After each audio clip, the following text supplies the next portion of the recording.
Bonsoir à vous et bienvenue dans Au Quotidien. La suite en ce jeudi soir, c'est la bonne humeur sur le plateau grâce à Laure Girard qui est toujours là. Absolument. Et Anne-Sophie Thuard qui arrive au dernier moment. C'est bon, les cheveux sont en place. Tout va bien.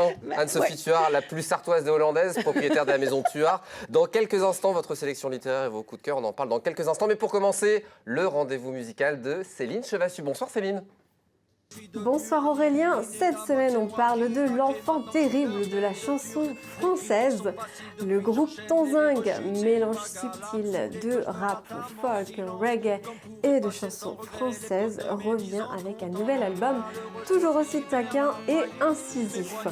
Ce nouvel album intitulé Compte à rebours sortira le 18 mars prochain.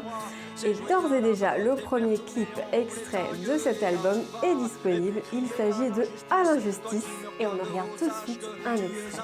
C'est le temps, prendra le temps qu'il faudra pour accepter nos erreurs, ne pas refaire les leurs. Et le temps, prendra le temps qu'il faudra pour accepter nos erreurs, ne pas refaire les leurs.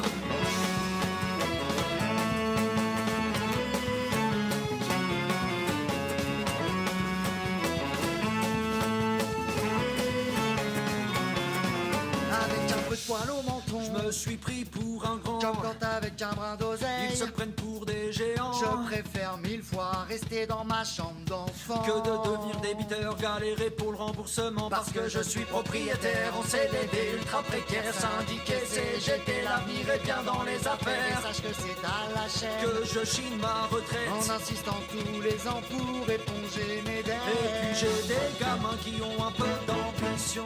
Au pays des droits de l'homme, les études pour pognon de dingue, et moi je deviens sans vraiment m'en rendre compte. Le banquier m'accueille en gueulant et me jette à coups de pompe.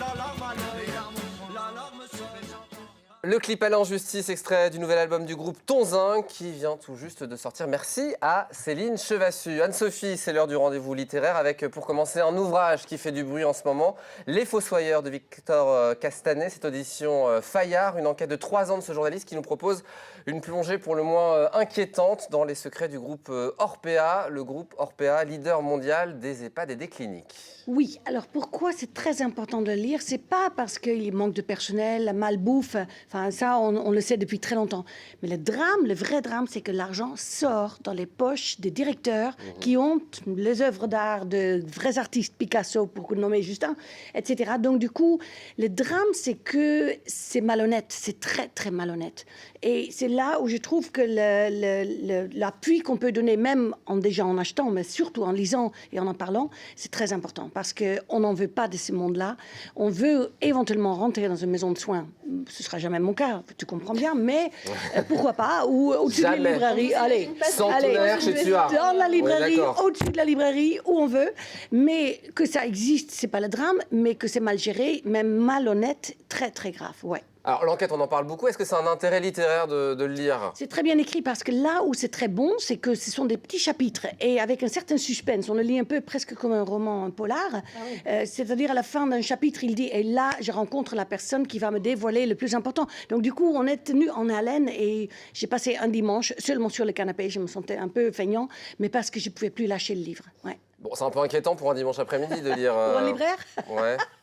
On va passer là à Là où chantent les écrevisses. C'est de Delia Owens. Vous connaissez, Laure? Pas du tout. Aux éditions du Seuil, un phénomène d'édition qui a déjà conquis des millions de lecteurs et qui poursuit son incroyable destinée à travers le monde. Une histoire déchirante, un hymne sublime à la nature et à la solitude qui vient de sortir en poche. C'est pour ça qu'on en parle ce soir. Oui, alors je dois dire, j'ai des fois un peu de retard, j'ai tellement de choix et enfin je me suis demandé pourquoi autant de ventes, autant de gens.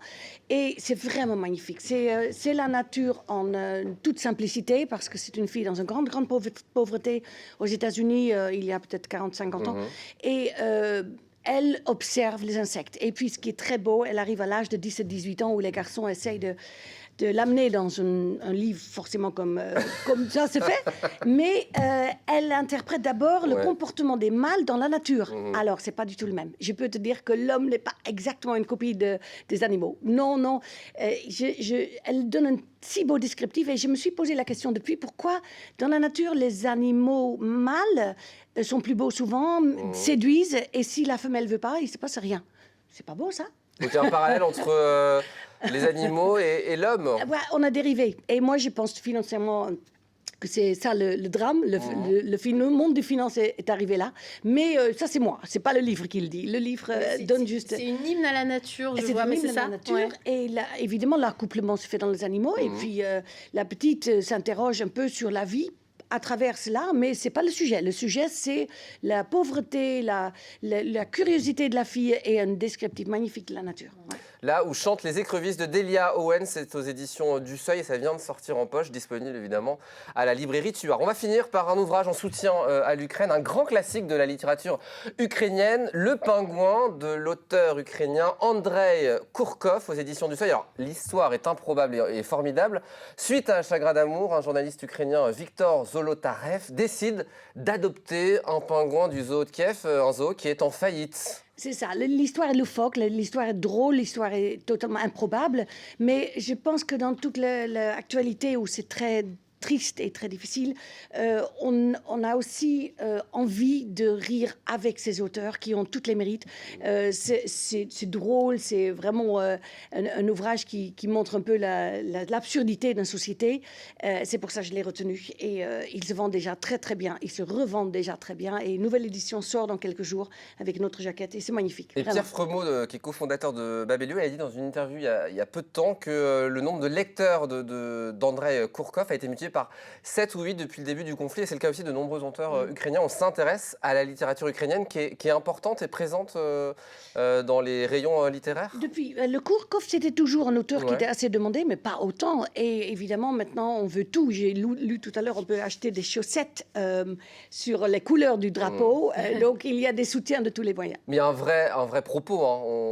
Il y a une Absolument. histoire un peu loufoque à la base, mais derrière un vrai propos sur l'Ukraine et les rapports de l'Ukraine avec Absolument. la Russie. Oui, et puis il a fait un tout nouveau que j'ai pas amené, mais c'est vrai que c'est un auteur à suivre. Absolument. Merci beaucoup Anne-Sophie. On rappelle Le Pingouin de l'auteur ukrainien Andrei Kourkov. C'est aux éditions du Seuil à retrouver au sein de la librairie Tuar. Et en lien avec cette actualité, l'MTV Sarthe diffusera samedi, notez-le bien, de 10h à midi, la réunion publique Solidarité avec l'Ukraine de la ville du Mans et de Le Mans Métropole qui se tient actuellement au Théâtre des Quinconces. Lors de cet échange, les principales mesures de soutien vont être présentées et les habitants pourront poser leurs questions utiles pour savoir comment vont se passer les différentes actions. Donc, rendez-vous samedi de 10h à midi pour toutes ces informations. Dans le reste du programme de la semaine, vendredi à 20h, secret d'entrepreneur. Comme chaque mois, Patrice Métet donne la parole à un chef d'entreprise sartois dans le cadre d'un entretien intimiste en face à face. Ce mois-ci, rencontre avec Dominique Philippot, le président du groupe MIP Classique. Et puis, samedi à 19h, c'est Bruno Vandesti que vous retrouvez pour la deuxième partie de la grande soirée de remise des prix